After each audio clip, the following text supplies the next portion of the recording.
Hello panelis Universe, gimana kabar kalian? Sehat ya? Kali ini saya masih akan membawakan sebuah alur film live action yang diadaptasi dari manga dan anime karangan Hiroaki Samura. Film ini berjudul Blade of the Immortal, menceritakan kehidupan seorang samurai bernama Manji yang memiliki kehidupan abadi. Jika seorang samurai yang memiliki skill bertarung tinggi saja mampu mengalahkan 100 musuh hanya dalam satu pertarungan, lalu bagaimana kabarnya si Manji, seorang samurai legendaris bertarung dengan nyawa tak terbatas? Sebelum kalian penasaran dan masuk ke alur ceritanya, saya ingatkan kalau ini adalah konten full spoiler. Oke, tanpa berlama-lama langsung kita simak aja alur ceritanya dan selamat datang kembali di Panel Story. Sorry, it's DJ.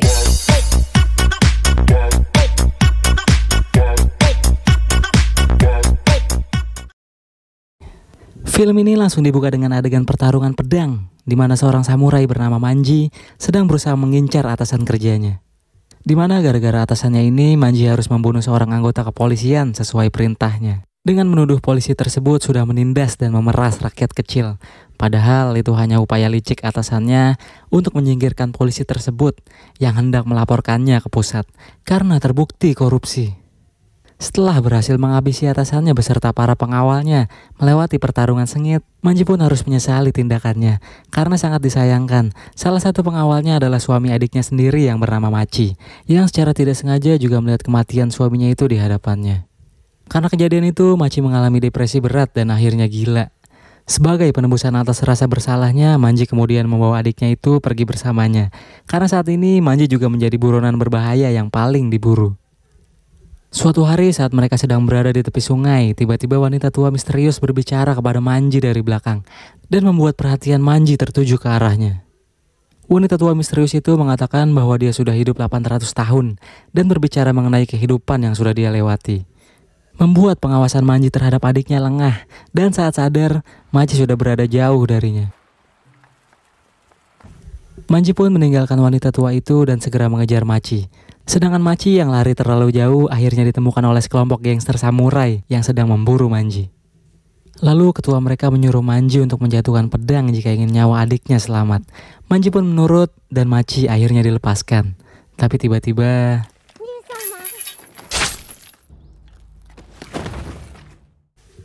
melihat adik yang tewas di hadapannya membuat Manji tidak dapat mengendalikan emosi dan membabi buta. Untuk dapat membunuh ketua mereka, Manji harus bertarung menghabisi anak buahnya dalam jumlah yang sangat banyak. Pertarungan ini membuat Manji harus kehilangan tangan kiri serta mata kanannya, juga mendapat luka tebasan pada bagian wajahnya. Tapi dengan tekad balas dendam yang solid, membuat Manji terus bertarung, hingga akhirnya hanya tersisa ketua mereka. Di duel 1 lawan 1, Manji akhirnya berhasil menang. Tapi dengan kondisi kritis, Manji pun terjatuh dan dihampiri oleh nenek tua yang pernah dia temui di sungai. Barulah terungkap nenek itu bernama Yao Bikuni, orang yang sebentar lagi akan memberikan immortality kepada Manji. Si nenek lalu memasukkan cacing yang disebut cacing darah suci ke dalam tubuh Manji melalui lukanya. Dan seketika luka yang ada di tubuh Manji tertutup dan tangannya juga kembali menyatu berkat cacing darah suci yang kini bersarang di tubuhnya. 50 tahun berlalu sejak kejadian itu. Di sebuah perguruan samurai ada seorang gadis belia yang mirip dengan Machi. Gadis itu bernama Rin, yang saat ini juga sedang berlatih menggunakan pedang kayu di dojo milik ayahnya yang bernama Asano. Rin adalah anak sematawayang yang tinggal bersama ayah dan ibunya, dan ayahnya juga merupakan guru besar di dojo tersebut. Suatu malam, dojo milik Asano didatangi oleh sekelompok orang dari perguruan samurai lain. Mereka menyebut perguruan mereka dengan sebutan Itoryu, yang dimana orang bernama Anotsu ini adalah pemimpin mereka. Anotsu kemudian memberikan tawaran kepada Asano untuk bergabung dalam perguruan Itoryu, di mana perguruan ini memiliki seni bertarung menggunakan berbagai jenis senjata.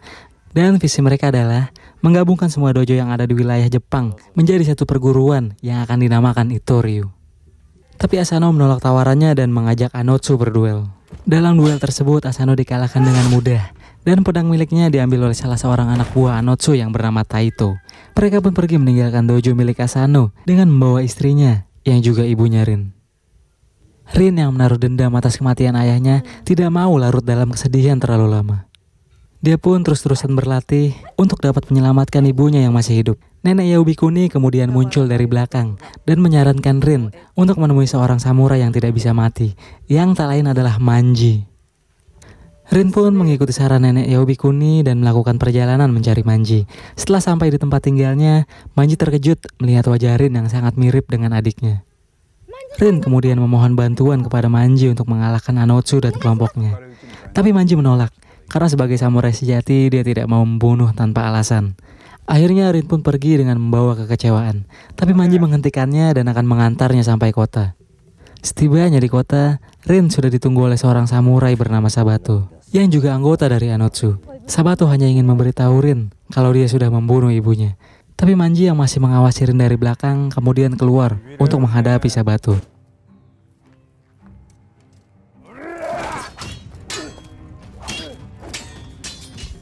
Di dalam pertarungan, Manji terkena tusukan dari pedang Sabato yang membuatnya terkapar dan Sabato mengira dia sudah mati.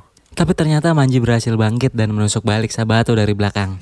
Tapi Sabato masih bisa melawan, yang membuat Manji harus mengeluarkan semua senjatanya untuk menghabisi dirinya.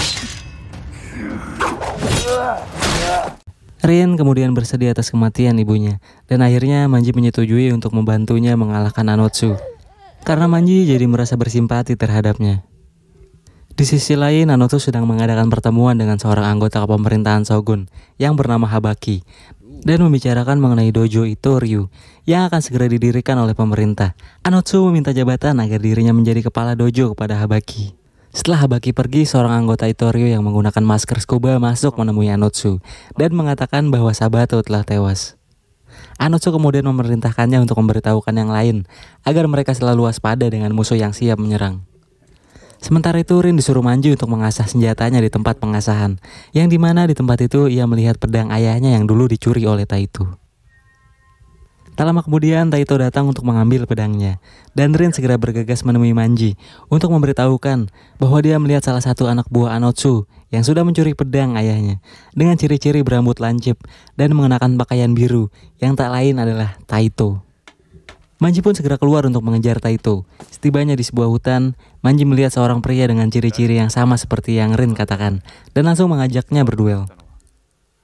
Taito yang juga menduga bahwa Manji lah yang sudah membunuh rekannya, kemudian mengambil inisiatif menyerang dengan kecepatan penuh. Manji pun tidak sempat menghindar, yang membuat paha kanannya tertusuk pedang Taito. Taito kemudian kembali melancarkan serangan dan berhasil membuat Manji terjatuh ke dalam lumpur hidup yang mengunci pergerakannya. Setelah itu Taito berniat menghabisi Manji dengan menusuk Manji menggunakan pedang milik ayah Rin. Tusukan itu kemudian dibalas oleh Manji menggunakan senjata lain yang dia miliki. Dan Taito terkejut, ternyata Manji bisa meregenerasi lukanya dan kembali pulih.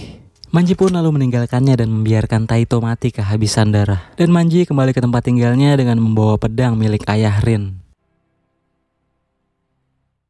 Namun, ternyata Taito berhasil selamat dan menceritakan kepada Anotsu bahwa musuh yang dihadapinya kali ini adalah pendekar samurai yang memiliki kemampuan regenerasi yang sulit dikalahkan. Kemudian Anotsu berencana mengutus orang yang dirasa mampu untuk mengimbangi kemampuan Manji. Keesokan pagi di sebuah kedai teh di mana Manji dan Rin sedang singgah, Manji didatangi oleh seorang yang menggunakan keranjang anyaman di kepalanya. Orang itu menanyakan kepada Manji di mana teman gadisnya, yang dia maksud adalah Rin, yang kebetulan saat itu Rin sedang buang air. Manji kemudian menaruh curiga terhadap orang ini, yang tahu dirinya tidak sendirian. Manji pun langsung mengacungkan pedangnya dan menyuruhnya mengatakan identitas aslinya. Lalu terungkaplah bahwa pria itu bernama Eiku, orang yang diutus oleh Anotsu untuk melawan Manji. Setelah itu terjadilah pertarungan yang dimenangkan oleh Manji dengan mudah.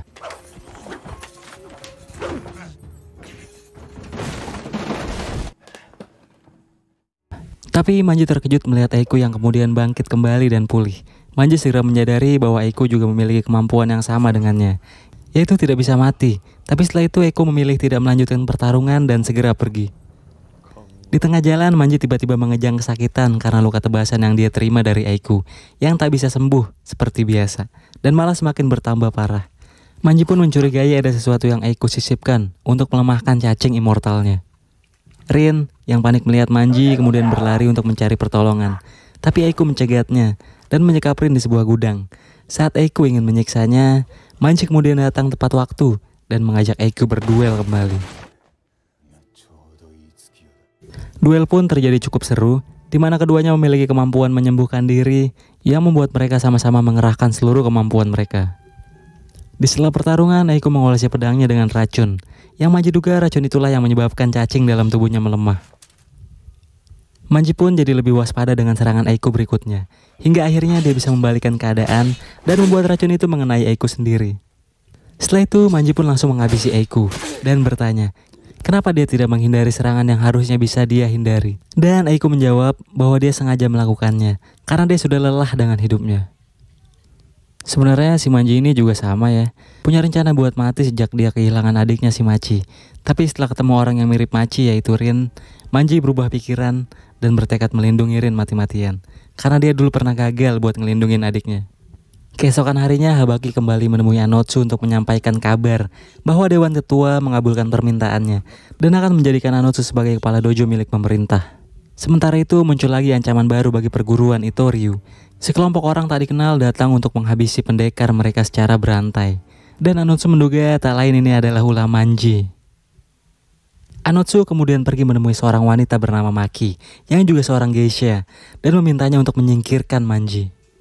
Maki pun segera melaksanakan perintah Anotsu dan pergi untuk menemukan Manji.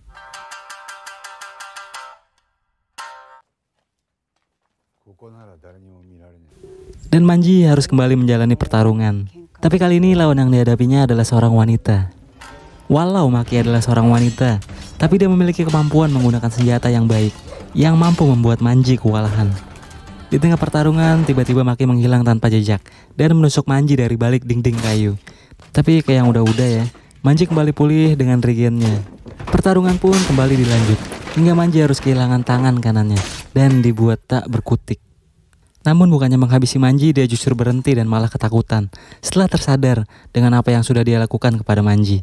Setelah itu Rin datang untuk melindungi Manji, dan Maki malah meneteskan air mata saat melihat Rin. Karena sekuat dan sehebat apapun Maki, dia tetaplah seorang wanita yang jika hatinya tersentuh, maka menangis adalah titik lemahnya. Maki kemudian meminta Manji untuk menjaga Rin. Setelah itu, dia pergi. Rin dan Manji kemudian kembali pulang untuk memulihkan luka pertarungan Manji. Kemudian keesokan harinya, Rin disuruh berlatih sendirian, karena hari ini Manji akan mengunjungi makam adiknya. Saat Rin sedang mencari spot tempat latihan, tiba-tiba dia terkejut melihat Anotsu yang sedang berlatih. Tanpa pikir panjang, Rin langsung memanggil dan menyerangnya. Tapi serangan Rin dengan mudah ditepis Anotsu. Setelah itu Anotsu menceritakan alasannya membunuh ayah Rin, dikarenakan dulu kakek Anotsu dan kakeknya Rin merupakan rival seperguruan, di mana ketua dari perguruan itu merupakan kakek buyut Rin. Suatu hari kakek dari Anotsu diusir oleh kakek buyut Rin karena menggunakan senjata kapak dalam sebuah pertarungan, dan itu sangat dilarang karena dia belajar di perguruan samurai. Dan alasan Anotsu membunuh ayah Rin adalah untuk membalaskan rasa sakit yang diterima kakeknya. Dan kapak yang sekarang digunakan Anotsu adalah warisan dari kakeknya. Setelah itu Anotsu pergi meninggalkan Rin begitu saja karena dia tidak tertarik membunuh anak-anak. Beberapa hari kemudian Manji melihat salah seorang dari anggota Itoryu dan membuntutinya, di mana orang itu juga sedang diincar oleh pendekar pedang lain yang bernama Shira, yang juga lalu menghabisinya di tempat sepi. Dan terungkap sudah bahwa Shira dan kelompoknya lah yang telah membunuh para pendekar Itoryu. Shira kemudian mengajak Manji dan Rin untuk berkenalan dengan dua temannya yang lain, yaitu Gichi dan Hyakurin. Dan mereka semua berasal dari satu perguruan yang sama, yaitu Mogai Ryu. Dan akhirnya Manji menyepakati tawaran mereka untuk beraliansi, karena tujuan mereka sama, yaitu sama-sama mengincar Anotsu. Mogai Ryu juga sudah lama menyusupkan mata-mata ke dalam perguruan Itoryu untuk memberikan informasi, dan informasi terbaru yang mereka terima adalah Anotsu akan melakukan perjalanan menuju sebuah dojo yang terletak di atas gunung dan menemui ketua mereka yang berminat bergabung dengan perguruan Itoryu. Mereka pun mengatur rencana untuk segera menyergap Anotsu di perjalanan. Di tengah perjalanan, mereka melihat orang yang membawa senjata milik Anotsu dengan dibungkus kain. Shira segera berlari untuk menebasnya. Ternyata itu adalah sebuah pancingan untuk menjebak mereka. Dan tak lama dua orang perguruan Itoryu muncul dan siap menyerang. Manji kemudian mengetahui tujuan Shira dan teman-temannya memburu Anotsu, yang tak lain hanya mengincar uang yang dijanjikan pemerintah kepada mereka. Manji dan Shira kemudian masing-masing mendapat satu lawan bertarung, dan Shira menyelesaikan pertarungan dengan mudah, sedangkan Manji masih kerepotan karena harus bertarung di tengah cabang-cabang pohon. Setelah mengalahkan musuhnya, Shira menghampiri wanita yang disewa sebagai pancingan tersebut dan menusuk kedua tangannya. Rin kemudian mencoba menghentikannya, namun Shira malah memukulnya dan melanjutkan aksinya. Kemudian Rin kembali mengganggu, yang membuat Shira kesal hingga ia ingin membunuhnya. Tapi tiba-tiba sebuah senjata berantai memotong tangan Shira, yang ternyata itu adalah senjata yang dilempar oleh Manji. Setelah itu Shira pergi dengan masih menyimpan dendam kepada Manji. Manji kemudian merawat luka Rin dan menceritakan kisah masa lalunya mengenai adiknya, Machi. Keesokan harinya Rin memutuskan untuk pergi meninggalkan sepucuk surat saat Manji sedang berada di luar untuk membeli sesuatu. Gichi dan Hyakurin kemudian menemui Manji dalam perjalanan pulang, dan Manji mengatakan bahwa dirinya membatalkan kesepakatan kerjasama dengan mereka karena dia tidak suka dengan adanya campur tangan pemerintah di balik rencana mereka mengincar Anotsu. Setibanya di rumah, Manji menemukan surat yang dibuat Rin untuknya, yang berisi permohonan maaf karena mulai saat ini dia akan melanjutkan aksi balas dendamnya kepada Anotsu seorang diri. Manji pun langsung berlari untuk mengejarnya. Sementara itu Anotsu asli sudah sampai di sebuah dojo tujuannya dan langsung menemui ketua mereka. Tapi Anotsu malah mendapat jawaban mengecewakan dari ketua dojo tersebut yang mengurungkan niatnya untuk bergabung dengan Itoryu. Setelah itu Anotsu pergi meninggalkan dojo tersebut. Di luar pintu gerbang, Anotsu langsung dikelilingi oleh banyak samurai. Seketika dia mulai menyadari bahwa dirinya sudah dikhianati oleh Habaki. Anotsu kemudian bertarung melawan ratusan musuh yang mengepungnya, membuat dirinya kewalahan dan berlari menyelamatkan diri. Di sisi lain, Habaki mulai melakukan aksinya untuk melenyapkan para pendekar Itoryu dengan cara meracuni mereka semua. Dikarenakan pemerintah khawatir jika perguruan Itoryu masih ada, maka mereka bisa mengancam kedamaian negara. Kembali ke Anotsu, yang saat melarikan diri dia bertemu Rin, yang tujuannya ingin bertarung dengan Anotsu. Tapi karena Anotsu dalam pelarian, Rin pun ikut berlari mengikutinya. Sementara itu, Manji yang saat ini sedang mengejar Rin harus mendapatkan tantangan dari 3 bandit yang mengincarnya di perjalanan. Manji pun bertarung dengan mereka. Pada pertarungan 1 lawan 3 ini, Manji cukup kerepotan dan membuatnya terpaksa memotong tangannya sendiri. Tapi Manji akhirnya berhasil menang dan lanjut mengejar Rin, hingga akhirnya dia menemukan Rin dalam kondisi sedang dikepung banyak pasukan samurai yang dipimpin oleh Habaki. Manji kemudian terlibat pertarungan melawan ratusan samurai yang mengancam nyawa Rin. Begitu juga dengan Anotsu yang bertarung menggunakan senjatanya. Di tengah pertarungan, Maki muncul dan membantu Anotsu. Rin kemudian mencoba membantu Manji yang terlihat kewalahan dengan melemparkan bilah pisau miliknya. Namun satu pisau menancap di punggung Manji, tetapi Manji menyimpannya. Di tengah kacaunya pertarungan, Shira muncul dan membawa Rin bersamanya. Manji pun segera mengejar Shira untuk menyelamatkan Rin. Maki dan Anotsu sudah menghabisi semua musuh mereka. Namun dari atas atap, pasukan dengan senapan tengah bersiap menembak Anotsu. Maki kemudian bergerak ke arah Anotsu, yang membuat dirinya harus menerima peluru tembakan. Di sisa tenaga yang dia miliki, Maki kemudian menghampiri pasukan senapan dan menghabisi mereka semua. Akhirnya Maki pun juga tewas. Kini Anotsu hanya tinggal berhadapan dengan Habaki dan bersiap melakukan pertarungan. Balik ke Manji yang berhasil menemukan lokasi Rin yang sedang diikat Shira. Dan jika ingin menyelamatkan Rin, Manji harus membuang semua senjatanya. Dia pun teringat momen saat menyelamatkan Machi sebelumnya. Tak ingin itu terulang, Manji melempar pisau kecil yang dia simpan untuk memotong tali yang mengikat Rin. Saat Shira menoleh dan mengayunkan pedang, Rin sudah tidak ada. Manji kemudian bertarung dengan Shira tanpa menggunakan senjata dan berhasil menjatuhkan Shira ke bawah tebing bebatuan air terjun, hingga Shira pun tewas. Setelah itu Manji dan Rin kembali ke tempat Anotsu yang saat ini menjalani pertarungan melawan Habaki. Namun Habaki bukanlah tandingan Anotsu, hingga Anotsu berhasil menang dengan mudah. Manji dan Rin juga sudah sampai di tempat Anotsu berada, yang hanya menyisakan Anotsu seorang yang masih hidup. Karena Anotsu adalah target utama Rin, Manji pun tidak ingin melepaskannya hidup-hidup. Dan mereka pun bertarung.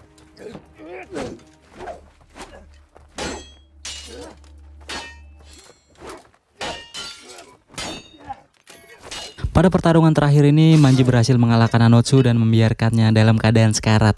Kemudian Manji mempersilahkan Rin untuk menghabisinya. Namun Rin masih terlihat ragu-ragu dan membuat Anotsu perlahan berjalan pergi. Rin yang sudah mengumpulkan tekad untuk menusuk Anotsu segera mengejar. Dan Manji yang punya firasat gak enak lalu menemaninya. Anotsu kemudian membalikkan badan dan mengayunkan kapaknya. Tapi untungnya Manji ada di samping Rin dan melindunginya. Melihat Manji menjadi korban, Rin pun tidak ragu lagi untuk menusuk Anotsu. Dan Anotsu akhirnya tewas. Di akhir film, Manji yang dalam kondisi sekarat dan nampak mau mati membuat Rin menangis. Dengan berlinang air mata, Rin meminta maaf karena mengira dia akan kehilangan satu-satunya orang yang dia miliki. Namun akhirnya Manji kembali membuka matanya. Dan itulah tadi alur cerita film Blade of the Immortal. Panel Story undur diri, sampai jumpa di video selanjutnya. Sayonara.